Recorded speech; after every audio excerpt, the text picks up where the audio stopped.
Hola a todos. En este nuevo vídeo vamos a hacer un repaso, como hacemos con todos los vídeos, en este caso sobre el tema 9.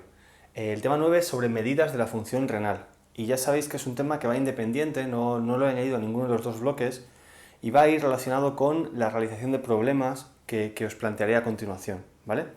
Entonces, este tema va a estar estructurado en diferentes puntos, como en todos. Tengo que pintar rojo porque el azul parece que se ha gastado. Espero que se vea bien, ¿vale? El primer punto va a ser definir qué es el aclaramiento o aclaramiento renal, ¿de acuerdo? Esta definición a veces es un poco complicada. ¿Por qué? Pues porque el concepto de aclaramiento depende mucho de cómo lo entendamos, ¿vale? La definición va a ser, es la cantidad de plasma que queda limpio, totalmente limpio, de una sustancia por unidad de tiempo, ¿vale? Claro, eso nos hace pensar que es la cantidad de sustancia que se elimina por los riñones, porque es un poco equivalente a eso, ¿vale? La cantidad de sustancia que eliminamos de los riñones es lo que va a determinar cuánta cantidad de plasma quedaría hipotéticamente limpio, ¿vale? Pero bueno, ya veréis que no es correcto, ¿vale? Hay que hipotetizar que la parte queda limpia. Bueno, yo creo que en los apuntes queda mejor explicado, ¿vale? Pero si no, pues a lo mejor hago un vídeo específico del aclaramiento. Es que ahora mismo tampoco quiero alargarme mucho con esta parte, ¿vale? Pero bueno, ya veréis que es la definición de aclaramiento. E insisto, va a ser un volumen partido tiempo, ¿de acuerdo? Eso sí lo quiero dejar claro. Es una cantidad de plasma, volumen, que queda limpio por unidad de tiempo, ¿vale? Gracias a su paso por los riñones. Simplemente quiero que os quedéis con ese concepto. Luego, vamos a hablar cómo, gracias al aclaramiento, se puede calcular el cálculo del filtrado glomerular, perdón. Cálculo del filtrado glomerular. ¿Por qué gracias al aclaramiento puedo calcular el filtrado glomerular? Pues porque como el aclaramiento va a ser una medida de la excreción, de la eliminación de una sustancia, si yo tuviese una sustancia que solamente se filtrase, que no tuviese ni reabsorción ni secreción, ¿vale? Si os acordáis de esta fórmula, la voy a poner en negro. Si nos acordamos de la fórmula que la excreción es igual al filtrado menos la reabsorción y más la secreción, ¿vale? Esta voy a dejar aquí, que la vamos a utilizar todo el rato. Pues si yo tuviera una sustancia que no tuviese ni reabsorción ni secreción, solo tuviese filtración, pues claro, su filtrado sería lo mismo que su excreción, ¿de acuerdo? Bueno, pues esa sustancia es la inulina. Pues la inulina es una sustancia exógena, no está en nuestro cuerpo. Hay que añadirla, etc. Entonces, normalmente utilizamos la sustancia endógena más parecida, que es la creatinina. La creatinina es una sustancia del metabolismo muscular que cumple con esta propiedad, excepto que tiene un poquito de secreción. Entonces, bueno, nos va a dar siempre un pequeño error, pero es lo más parecido, ¿vale? Sin embargo, calcular el filtrado a partir de un aclaramiento es complejo, porque ya veréis que para el aclaramiento nos hace falta la concentración en orina de esa sustancia, eso es sencillo, la concentración en plasma de la sustancia, podría ser sencillo también, y el flujo urinario, es decir, la cantidad de orina que se produce por día, por ejemplo, y eso ya es muy complicado de obtener de un paciente. Entonces, ¿qué es lo que se hace normalmente? Pues se hipotetiza que si la creatinina se elimina por el filtrado, si el paciente deja de filtrar, la creatinina se va a acumular en sangre. Y entonces se pasa a medidas de la creatinina plasmática, ¿vale? Entonces, vamos a ver por partes. Primero, cómo calcular el flujo por aclaramientos. Insisto, vamos a ver el de la inulina y el de la creatinina. Luego vamos a ver cómo con la creatinina plasmática también se puede intentar estimar el filtrado, ¿vale? Y aquí es donde quiero explicaros, si se explica bien en el tema, que la creatinina plasmática por sí sola es un muy mal indicador, ¿vale? Yo no me puedo fiar que la creatinina tenga que estar en un límite de 1,2 y si supera 1,2 ya esa persona tiene un problema. No, porque va a estar afectada por la musculatura, por la edad, por el peso, por la dieta, por la etnia, por el sexo. Está influida por demasiados parámetros, ¿vale? Entonces, aunque en ciertas ocasiones, pues si la creatinina plasmática está exageradamente alta, se asume que hay un problema del filtrado, la realidad es que se utilizan unas fórmulas muy complejas que permiten estimar la tasa de filtración glomerular. De hecho, se habla de que con la creatinina plasmática podemos calcular la ETFG, es decir, la tasa de filtración glomerular estimada, ¿de acuerdo? ya veréis que son fórmulas un poco complejas y que de hecho luego las unidades no son solamente volumen-tiempo, sino que añaden un factor de corrección en función de la superficie corporal, ¿vale? Todo eso bien explicado. Y como otro mecanismo de hacer este cálculo es gracias a la cistatina C.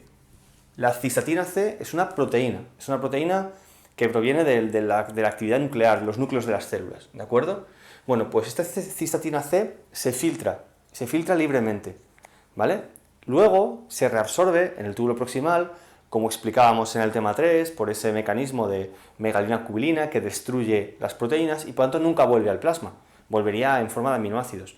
Pero la cistatina C que perdemos por el filtrado no la ganamos de nuevo por la reabsorción, ¿vale? Pero tampoco aparece en la orina, obviamente, ¿de acuerdo? Bien, pues esta cistatina C, si está alterado el filtrado, si no está desapareciendo el plasma porque no hay filtrado, se acumula en el plasma y tendríamos algo similar a lo que decíamos de la creatinina plasmática, con la ventaja de que en este caso no se ve afectado por tantos factores, ¿vale? No se ve afectado por la edad, por ejemplo, esto va a ser muy importante en el caso de las alteraciones en pediatría, ¿vale? En las medidas de la función renal en pacientes pediátricos, etcétera, ¿vale? Y luego pues hay fórmulas que combinan ambas, ¿vale? Todo eso viene un poco explicado. Las fórmulas, por favor, no hace falta aprendérselas, ¿vale? Son fórmulas muy complejas con múltiples factores de corrección. Lo que sí que me importa es que entendáis bien los aclaramientos, que aprendáis los aclaramientos para hacer los problemas, que van a ser problemas de aclaramientos casi siempre, y que entendáis cómo con estos factores se puede estimar, que no calcular, estimar la filtración, ¿vale? Además de calcular el filtrado glomerular, también se puede realizar un cálculo del flujo plasmático renal. Y con el flujo plasmático renal, pues también se puede calcular el flujo sanguíneo renal, ¿vale?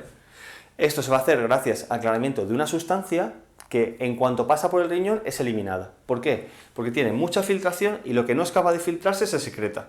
Por tanto, del riñón no sale esa sustancia. Toda la sangre que pasa por el riñón elimina totalmente esa sustancia, ¿vale? Esa sustancia va a ser el ácido para-aminohipúrico, ¿vale? También conocido como PAH, ¿vale? Para-aminohipúrico. Entonces, esta sustancia, este ácido para-aminohipúrico, como se lava totalmente, nos permite estimar cuánto plasma pasa por el riñón, porque eso es lo que se va a filtrar, y si sé el hematocrito, pues puedo calcular cuánta sangre está pasando por el riñón, ¿vale? Entonces, de nuevo, en algunos problemas vamos a utilizar este cálculo, ¿vale?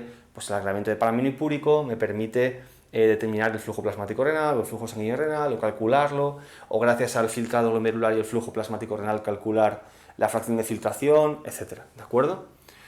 Después de haber hablado del filtrado y de hablar del flujo sanguíneo, vamos a ver medidas de secreción o reabsorción. Voy a poner reabsorción y secreción. Es decir, de qué forma yo puedo determinar si una sustancia se está reabsorbiendo, se está secretando, se reabsorbe mucho, se secreta poco, ¿vale?